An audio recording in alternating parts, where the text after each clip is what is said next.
এই পর্যায়ে আপনাদের সামনে বক্তব্য রাখার জন্য অনুরোধ করছি বিশ্ব জাকের মঞ্জিলের সম্মানিত খাতেন বিশিষ্ট আলমদিন মুজাহিদ আহলে সুন্নাত হযরত মাওলানা মোহাম্মদ ফরিদী ভাইকে ওনার বক্তব্য রাখার জন্য অনুরোধ করছি।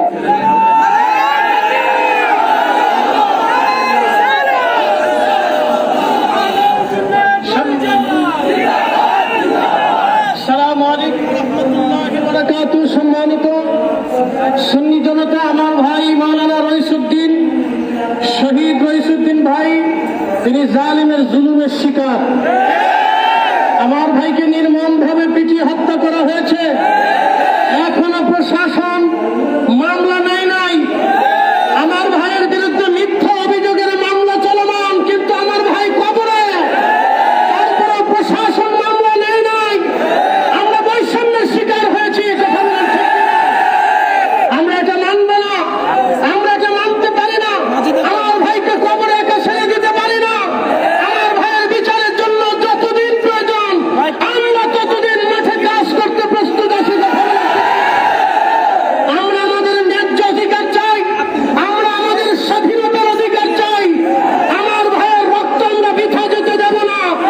আমার ভাইকে নির্মমভাবে হত্যা করা হয়েছে, তাকে পানি টুকুন পর্যন্ত দেওয়া হয় নাই, তাকে পানি টুকুন দেওয়া পর্যন্ত দেওয়া হয় নাই, তাকে চিকিৎসা দেওয়া হয় নাই। এর চাইতে জুলুম কিছু হতে পারে না, এর চাইতে জুলুম কিছু হতে পারে না। আমার ভাইয়ের ছোট্ট বাচ্চাটার দিকে তাকাইলে কলিজায় ব্যথা করে, আমার ভাইয়ের ছোট্ট মেয়েটার দিকে তাকাইলে কলিজায় ব্যথা করে, আর একমাত্র মায়ের কাঁদা দেখলে, চোখের পানি দেখলে কলিজায় ব্যথা করে। আমরা এটা মানতে পারবো না। অবশ্যই খুনিদের বিচার করতে হবে। ফাঁসির কাস্টে তাদেরকে ঝুলাইতেই হবে। ফাঁসির কাস্টে না ঝুলানো পর্যন্ত আমরা রাজপথ ছাড়বো না, ঠিক না?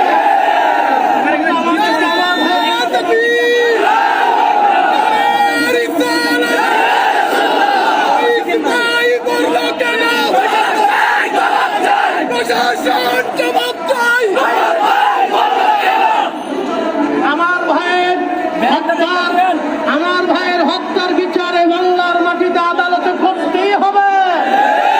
যারা হত্যা করেছে তারা জেলখানার বাহিরে এলাকায় এলাকায় ঘুরে বেড়াচ্ছে, মনে হচ্ছে তারা একেবারে নির্দোষ, তারা ঘুরে বেড়াচ্ছে। তারা ঘুরতে পারে না। আমার ভাইয়ের মৃত্যুর বিচার করতে হবে। শহীদের মৃত্যু আমরা সহজেই মেনে নেব না। যতদিন পর্যন্ত সময় লাগে ততদিন পর্যন্ত আমরা সুন্নি জনতা মাঠেই থাকবো, ঠিক কিনা? আমরা যে কোনো মাসলাক, আমরা আমাদের এখন কোনো ভেদাভেদ নাই। আমরা শহীদ রইসুদ্দিন একজন ইমাম, একজন নির্দোষ আর একজন গরিব ব্যক্তিত্ব।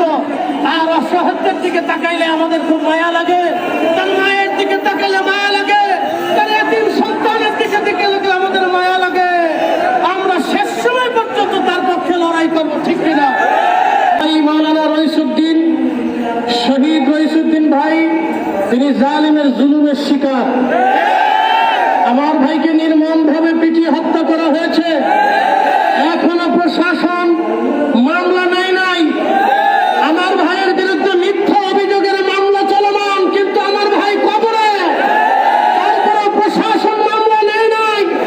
আমরা বৈষম্যের শিকার হয়েছি, কথা বলেন ঠিক কিনা? আমরা এটা মানব না, আমরা এটা মানতে পারি না। আমার ভাইকে কবরে একা ছেড়ে দিতে পারি না। আমার ভাইয়ের বিচারের জন্য যতদিন প্রয়োজন আমরা ততদিন মাঠে কাজ করতে প্রস্তুত আছি, কথা বলেন ঠিক কিনা?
প্রশাসন জবাব চাই।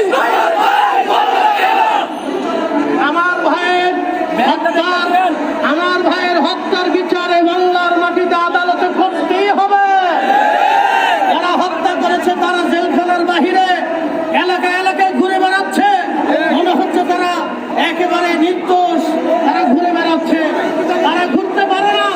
আমার ভাইয়ের মৃত্যুর বিচার করতে হবে। শহীদের মৃত্যু আমরা সহজেই মেনে নেব না। যতদিন পর্যন্ত সময় লাগে ততদিন পর্যন্ত আমরা সুন্নি জনতা মাঠেই থাকবো। ঠিক কিনা? আমরা যে কোনো মাসলাক, আমরা আমাদের এখন কোনো ভেদাভেদ নাই। আমরা শহীদ রইসুদ্দিন একজন ইমাম, একজন নির্দোষ আর একজন গরিব ব্যক্তিত্ব। আর অসহায়দের দিকে তাকাইলে আমাদের খুব মায়া লাগে, তার মায়ের দিকে তাকাইলে মায়া লাগে, তার এতিম সন্তানের দিকে তাকাইলে আমাদের মায়া লাগে। আমরা শেষ সময় পর্যন্ত তার পক্ষে লড়াই করবো। ঠিক কিনা? আমাদের মাঠে থাকার তৌফিক দান করুন, বলেন আমিন।